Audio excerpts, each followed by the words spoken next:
ಮಲೈ ಮಹದೇಶ್ವರ ಬೆಟ್ಟಕ್ಕೆ ಪಾದಯಾತ್ರೆಯ ಮೂಲಕ ತೆರಳುತ್ತಿದ್ದ ಬಾಲಕನ ಮೇಲೆ ಚಿರತೆ ದಾಳಿ ಮಾಡಿರುವ ಘಟನೆ ಮಂಗಳವಾರ ಬೆಳಿಗ್ಗೆ 11 ಗಂಟೆಯ ವೇಳೆ ಜರುಗಿದೆ. ಚನ್ನಪಟ್ಟಣ ತಾಲೂಕಿನ ಬೂವಳ್ಳಿ ಗ್ರಾಮದ 8 ವರ್ಷದ ಶ್ರೇಯಸ್ ಚಿರತೆಯ ದಾಳಿಯಿಂದ ಗಾಯಗೊಂಡ ಬಾಲಕನಾಗಿದ್ದಾನೆ. ಶಿವರಾತ್ರಿ ಜಾತ್ರಾ ಮಹೋತ್ಸವದ ಪ್ರಯುಕ್ತ ಶ್ರೀ ಕ್ಷೇತ್ರ ಮಲೈ ಮಹದೇಶ್ವರ ಬೆಟ್ಟಕ್ಕೆ ಲಕ್ಷಾಂತರ ಭಕ್ತಾದಿಗಳು ಪಾದಯಾತ್ರೆಯ ಮೂಲಕ ತೆರಳುವುದು ವಾಡಿಕೆ.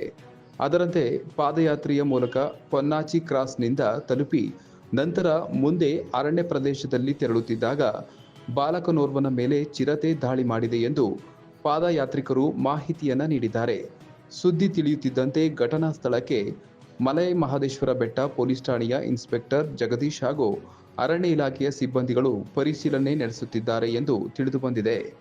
ಗಾಯಗೊಂಡಿದ್ದ ಬಾಲಕನನ್ನ ಜೊತೆಯಲ್ಲಿದ್ದ ಭಕ್ತಾದಿಗಳು ಬಸ್ಸಿನ ಮೂಲಕ ಮಲೈ ಮಹದೇಶ್ವರ ಬೆಟ್ಟ ಪ್ರಾಥಮಿಕ ಆರೋಗ್ಯ ಕೇಂದ್ರಕ್ಕೆ ಕಳುಹಿಸಿಕೊಟ್ಟಿದ್ದಾರೆ ಎಂದು ತಿಳಿದುಬಂದಿದೆ. ಪಾದಯಾತ್ರೆಯ ಮೂಲಕ ತೆರಳುತ್ತಿದ್ದ ಪಾದಯಾತ್ರಿಕರಿಗೆ ಒಂದು ದೊಡ್ಡದಾದ ಚಿರತೆ ಹಾಗೂ ಸಣ್ಣದೊಂದು ಚಿರತೆ ಕಾಣಿಸಿಕೊಂಡಿದೆ. ಪಾದಯಾತ್ರೆಯ ಮೂಲಕ ತೆರಳುತ್ತಿರುವ ಭಕ್ತಾದಿಗಳು ಅರಣ್ಯ ಪ್ರದೇಶ ಮೂಲಕ ಪಾದಯಾತ್ರೆ ಮಾಡುವ ಬದಲು ಮುಖ್ಯ ರಸ್ತೆ ಮೂಲಕ ಪಾದಯಾತ್ರೆ ಮಾಡಿದರೆ ಸುರಕ್ಷತೆ ಇರಲಿದೆ ಎಂದು ಅರಣ್ಯ ಇಲಾಖೆ ಅಧಿಕಾರಿಗಳು ಮನವಿ ಮಾಡಿಕೊಂಡಿದ್ದಾರೆ ಎಂದು ತಿಳಿದುಬಂದಿದೆ. ಕ್ರಮ ಕೈಗೊಳ್ಳದ ಅರಣ್ಯ ಇಲಾಖೆ.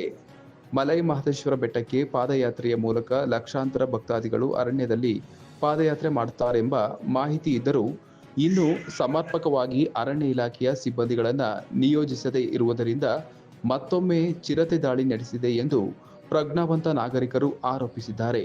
ಇನ್ನು ಮುಂದಾದರೂ ಸಂಬಂಧಪಟ್ಟಂತಹ ಅರಣ್ಯ ಇಲಾಖೆಯ ಅಧಿಕಾರಿಗಳು ಹೆಚ್ಚಿನ ಗಸ್ತು ಮಾಡುವ ಮೂಲಕ ಭಕ್ತಾದಿಗಳಿಗೆ ಸುರಕ್ಷತೆ ಒದಗಿಸುವಂತೆ ಮನವಿ ಮಾಡಿದ್ದಾರೆ.